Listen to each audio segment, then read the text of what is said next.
Hello, Jane. Hello, Phil.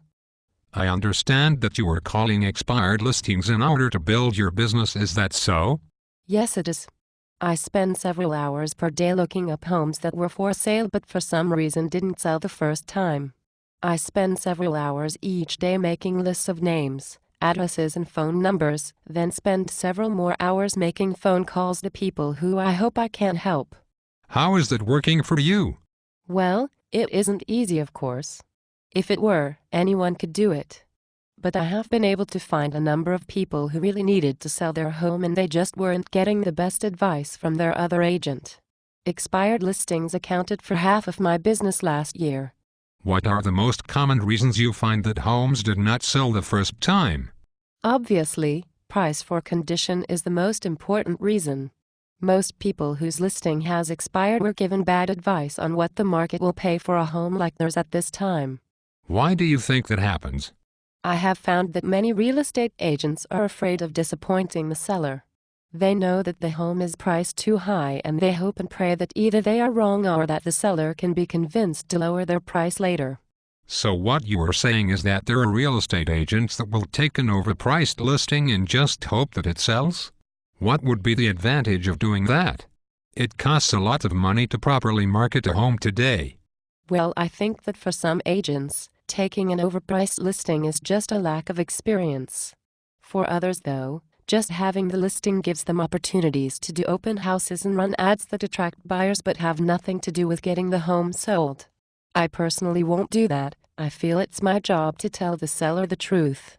If they can't or won't take the price that the market will pay, it may be better just to leave the home off the market. I see. So you don't take a listing on every appointment?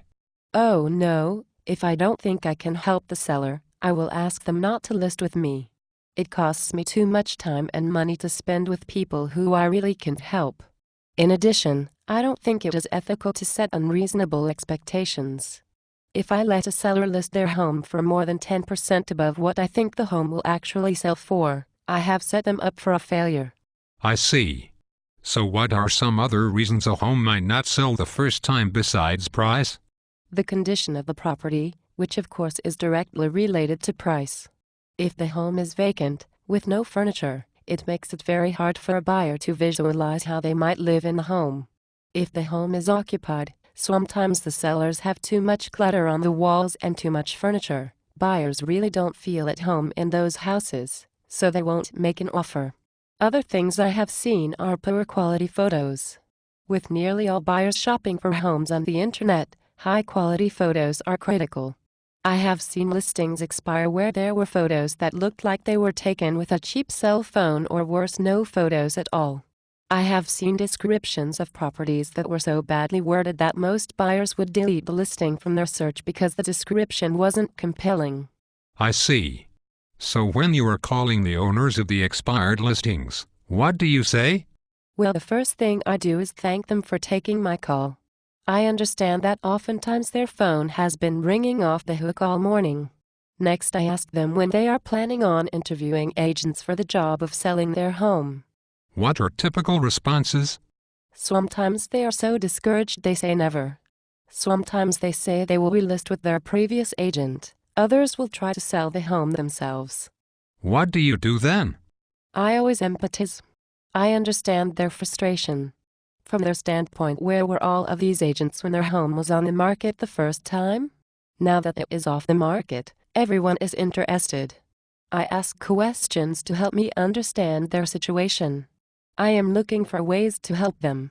Many of them cannot be helped because they aren't ready to make the changes needed in order to get the result they want. When I hear answers that tell me there is a possibility I can help, then I ask for an appointment. It sounds like you get a lot of rejection. I don't look at it that way. I see my job as finding people who need and want my help, then help them. There are many people that I honestly can't help and many who aren't yet ready for the help I provide. It doesn't hurt my feelings if I don't get a listing. It makes me feel wonderful when I find someone who wants and needs my help and we get their home sold. That's really what makes me happy. Wow, thank you, Jane. Would you be willing to help me learn how to do what you do so I will be more successful at helping people to sell their homes? I would be happy to fill